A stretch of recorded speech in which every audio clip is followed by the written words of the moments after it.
1981-এর পর থেকে হিন্দির পাশাপাশি ইংলিশেও সে স্পিচ দিতে শুরু করে। ফলে ওয়েস্টার্ন ভিজিটরদের ভিড় দিনের পর দিন বাড়তে থাকে। সেই সাথে সেখানে আর্টস অ্যান্ড ক্রাফট সেন্টারের মাধ্যমে শিষ্যরা clothes, jewellery, ceramics etcetera produce করত। পাশাপাশি মিউজিক, থিয়েটার ইত্যাদিও চলতে থাকে। এছাড়াও মেডিটেশনের সাথে সাথে সে সময় বেশ কিছু থেরাপি গ্রুপেরও আনাগোনা শুরু হয়, যা আশ্রমের আয়ের একটা প্রধান উৎস হয়ে ওঠে। থেরাপিগুলোর মধ্যে পার্টিসিপ্যান্টরা ফিজিক্যাল অ্যাগ্রেশনের পাশাপাশি সেক্সুয়াল এনকাউন্টারেও মত্ত হয়ে উঠত। The play at being violent.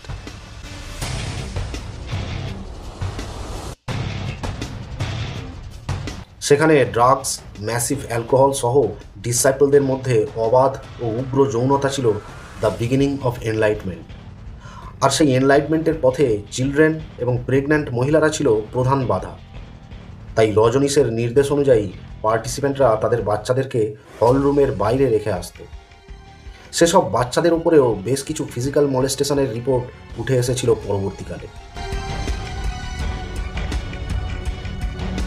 Richard price নামের সেই সময়ের একজন বিশিষ্ট হিউম্যান পোটেন্সিয়াল মুভমেন্ট থেরাপিস্ট এসবের প্রতিবাদ করার ফলে তাকে মারধর করে তার গলার বোন ভেঙে একটা ঘরে তালাবন্ধ করে প্রায় 8 ঘন্টা ধরে ফেলে রেখে দেওয়া হয়েছিল। পরের দিন রিচার্ড পুনের সেই আশ্রম থেকে একটা ভাঙা হাত নিয়ে কোনো প্রকারে বেঁচে ফিরেছিল বলে পরে অভিযোগ করেছিল। এরকম সময়ে এক 16 বছর বয়সী যুবতী শিষ্যার আগমন ঘটে রজনীশের সেই গোরেগাঁওয়ের আশ্রমে। শিলা আম্বালাল প্যাটেল, এমন একটা নাম যে শুধু ইন্ডিয়াতেই নয়, সুদূর আমেরিকাতেও পরবর্তীকালে কুখ্যাতি লাভ করেছিল। রজনীশের সাথে প্রথম সাক্ষাতেই সে এতটাই ইনফ্লুয়েন্সড হয় যে তার অভিজ্ঞতা সে পরবর্তীকালে এইভাবে এক্সপ্লেন করেছিল। And I felt like if life ends now, I have nothing to lose. এর কিছুদিন পর শিলা হায়ার এডুকেশনের জন্য ইউএসএ চলে যায়।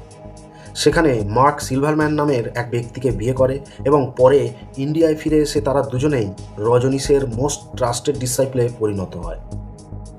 70-এর দশকের শেষ দিক থেকেই রজনীশের আশ্রমে প্রতি বছর প্রায় 30,000-এরও বেশি ভিজিটর্স আসতে শুরু করেছিল। ফলে পুনের সেই কোরেগাঁওয়ের আশ্রমে ক্রমশ জায়গার ঘাটতি দেখা দিতে লাগলো।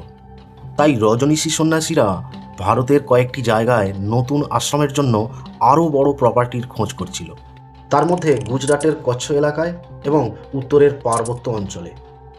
কিন্তু সেই পরিকল্পনাগুলো পরে আর কখনোই বাস্তবায়িত হয়নি।